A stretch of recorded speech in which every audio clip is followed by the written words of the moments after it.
Higher ജോലികളെ സംബന്ധിച്ചിടത്തോളം എല്ലാം നഷ്ടപ്പെട്ട ദിവസങ്ങളാണ് കടന്നുപോയിക്കൊണ്ടിരിക്കുന്നത്. അവരുടെ അഫിഡവിറ്റ് പൊളിഞ്ഞു പോയിരിക്കുന്നു. അവിടെ പൈസ കളക്ഷൻ വെളിച്ചത്ത് വന്നിരിക്കുന്നു. അതുപോലെ തന്നെയാണ് എല്ലാം അവസാനിച്ചു എന്ന് പറയുന്നിടത്ത് നിന്ന് CBI അന്വേഷണത്തിൻ്റെ തുടക്കം കുറിക്കുന്നതും. അതുകൊണ്ട് തന്നെ നമ്മുടെ ഷിബു ഒക്കെ പുതിയ സൂം മീറ്റിങ്ങുമായിട്ട് ഇന്ന് വന്നിട്ടുണ്ടായിരുന്നു. അതിൽ അദ്ദേഹം പറയുന്നത്, നമ്മുടെ പ്ലാൻ, ഇത്ര മനോഹരമായ ഈ പ്ലാൻ ജഡ്ജി കേൾക്കാൻ ഇടയായി കഴിഞ്ഞാൽ അദ്ദേഹം അതിൽ ഹൈറിച്ചിൽ ഐഡിയ അടിക്കുമെന്നാണ്, 10,000 കൊടുത്തിട്ട് ഐഡിയ അടിക്കുമെന്നാണ് ഷിബു ഉളുപ്പില്ലാതെ പറയുന്നത്. അതിനുശേഷം ഇവൻ പറയും, പിന്നെ ജഡ്ജി ഐഡിയ അടിച്ചതിന് ശേഷം എതിർകക്ഷികളായ വക്കീലന്മാരോട് ഐഡിയ അടിക്കാൻ പറയും. അതിനുശേഷം അവരുടെ കീഴെ അവിടെയുള്ള മറ്റ് അംഗങ്ങളൊക്കെ, ആ ബെഞ്ചിലുള്ള ആ കോർട്ടിലുള്ള അംഗങ്ങളൊക്കെ ഐഡിയ അടിക്കും. അങ്ങനെയുള്ള സ്വപ്നങ്ങളാണ് ഇവർ കണ്ടുകൊണ്ടേയിരിക്കുന്നത്. ഇങ്ങനെയുള്ളവരോട് നമ്മൾ എന്ത് പറയാനാണ്? അതുപോലെ തന്നെയാണ് അയൂബ് ഖാന് ഇന്ന് തീർത്തും തെറ്റിദ്ധാരണ വരുത്തുന്ന ഉളുപ്പില്ലാത്ത ഒരു വീഡിയോ ആയിട്ട് CBI അന്വേഷണം പ്രഖ്യാപിച്ചു എന്ന് വാർത്ത വന്ന സമയത്ത് വന്നിട്ടുണ്ടായിരുന്നു. അപ്പോൾ ഇവൻ പറയുന്നത് ഇതൊന്നും മണി ചെയിൻ അല്ല എന്നും മറ്റ് രാജ്യങ്ങളിലൊക്കെ ഇത് ചെയ്യാൻ സാധിക്കുന്ന ഒന്നാണെന്നും ഇവിടെ മാത്രമാണ് ഇത് മണി ചെയിൻ എന്ന് മുദ്ര കുത്തുന്നത് എന്നുമാണ്. ഇവരിപ്പോഴും ആൾക്കാരെ പറഞ്ഞു പറ്റിക്കുന്നത് സൂപ്പർ മാർക്കറ്റുകളിൽ ഭയങ്കര ലാഭത്തിലാണ് പ്രവർത്തിക്കുന്നതെന്നും അതിനുള്ള ചെറിയ ലാഭവിഹിതം എടുത്തിട്ടാണ് നിങ്ങൾക്ക് തരുന്നത് എന്നുമാണ്.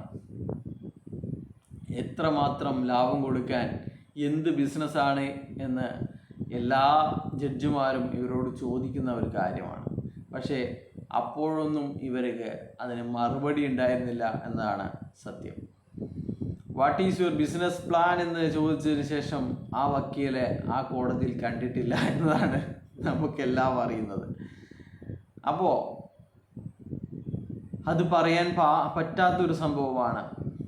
ആൾക്കാരെ ചേർക്കലാണ്. ആൾക്കാരെടുക്കുന്ന 10,000 രൂപ വാങ്ങിയിട്ട് അപ്പോൾ തന്നെ ആ പൈസ വീതിച്ചു പോകുന്ന അതിമനോഹരമായ ഒരു പ്ലാനാണ് ഇവരുടേതെന്ന് പറയാൻ സാധിക്കില്ല. ആർക്ക് തന്നെ മനസ്സിലാവും എന്നുള്ളത് കൊണ്ട് തന്നെയാണ് ഇവർ ഇത് പ്രസൻറ്റ് ചെയ്യാത്തത്. ഇവരിപ്പോഴും പറയുന്നത് നമ്മുടെ കൺസൈൻമെൻറ്റ് അഡ്വാൻസ് കൂപ്പണുകളാണ് ഇറക്കുന്നതെന്നും അതുവഴി ആൾക്കാർക്ക് സാധനം വാങ്ങാറുണ്ടെന്നും സാധനം വാങ്ങിയാൽ എന്തെന്നില്ലാത്ത ലാഭം കിട്ടുമെന്നും അങ്ങനെയുള്ള ലാഭമാണ് 10,000 അടിച്ചവനെ എല്ലാ ആഴ്ചയിലും 100 രൂപ വെച്ച് കൊടുക്കുന്നത് എന്നുമാണ്. അപ്പോൾ ആ ഒരു തട്ടിപ്പിന് ശേഷം ഇവർ 5 ലക്ഷം ഇട്ടു. 5 ലക്ഷവും 5 ലക്ഷത്തിൻ്റെ തട്ടിപ്പ് 1 കോടി വരെ ഇട്ട ആൾക്കാരുണ്ട്. 1 കോടി, 4 കോടിയൊക്കെ, 1 കോടി രൂപയൊക്കെ ഇത്തരം തട്ടിപ്പുകളിൽ ഇട്ടവരാണ് ഇപ്പോൾ പരാതിയുമായിട്ട് മുന്നോട്ട് വരുന്നത്. ഇത് തട്ടിപ്പാണെന്ന് നമുക്കിപ്പോൾ മനസ്സിലാകുന്നുണ്ട് എന്നുള്ള ബോധ്യത്തിൻ്റെ പുറത്ത്. അപ്പോൾ ഇപ്പോഴും ഇത് ദൈവസ്പർശമുള്ള കമ്പനിയാണെന്നും ഇത് ലാഭവിഹിതം കൊടുക്കുന്നത് സൂപ്പർ മാർക്കറ്റുകളുടെ ലാഭം എടുത്തിട്ട് പൂളിലിട്ടിട്ട് പെറ്റ് പെരുകിയിട്ട് അത് കോരി കൊടുക്കുന്നതാണെന്നും വിചാരിക്കുന്ന നിങ്ങൾക്കോടൊന്നും ഒന്നും പറയാനില്ല. അപ്പോൾ ഒരുപാട് ആൾക്കാർ കാര്യം മനസ്സിലാകുന്നുണ്ട്.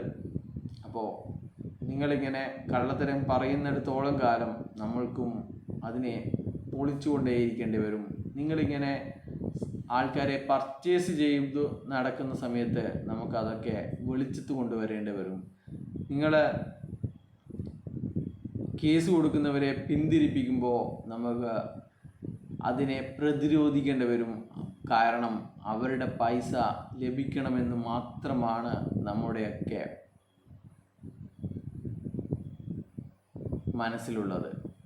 അല്ലാതെ ആർക്കും പൈസ കിട്ടാൻ പാടില്ല എന്നല്ല.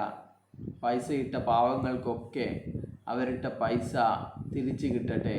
ബാക്കി പരാതിയില്ലാത്തവരുടെ പൈസ കേന്ദ്ര ഗവൺമെൻറ് അവരുടെ ഖജനാവിലേക്ക് ചേർക്കട്ടെ എന്നാണ് ഇപ്പോഴും പറയാനുള്ളത്. അപ്പോൾ അടുത്ത തട്ടിപ്പുകളുമായിട്ട് അടുത്ത വീഡിയോയിൽ കാണാം. ബൈ.